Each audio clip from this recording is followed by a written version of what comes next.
大家好，今日我想同大家講一個追蹤咗成幾十年的醫學研究，叫做 CARDIA Study。佢係研究我哋由後生仔女到中年，身體究竟發生咗咩事，先會導致心血管同埋腎臟出問題。呢個 Cardia 研究係喺美國做的，招募咗5115位健康的年輕人。年齡介乎18到30歲，最重要係嗰時佢哋個個都好健康，完全冇已知的心血管疾病。研究人員嘅目的係想追蹤呢班健康後生仔女，睇下佢哋隨後的生活方式點樣影響未來的健康結局。由首年開始，參與者平均每2至5年就要定期返去研究中心進行詳細的檢查，包括健康生活問卷調查、量血壓、驗血脂、驗血糖同埋腎功能指標，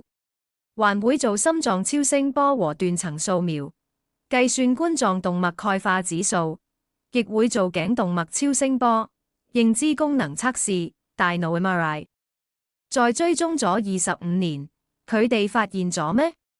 特別係在腎損害方面。佢哋用 eGFR 估計腎絲球過濾率、60慢性腎臟病 CKD3 期作指標。核心結果非常值得我哋注意，即使血壓治療成功達標，仍然承受顯著較高的慢性腎臟病損害。你可以睇到圖表數據，控制在後期水平甚至理想水平的治療組，其盛行率都顯著高於唔需要治療組。治療組雖然在第25年控制到目標血壓，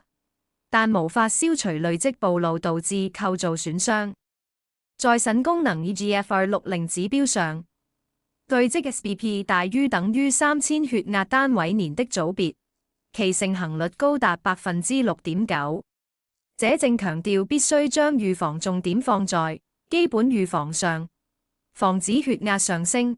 而不是依賴在損傷累積後再進行治療達標。睇完 Cardia 這個研究的方法、流程同結果，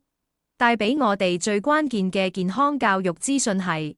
預防勝於治療，預防必須從盡早做起。我哋不能夠有依賴藥物控制的想法，等到器官已經受損先去治療，風險復原度並不如理想。多謝大家。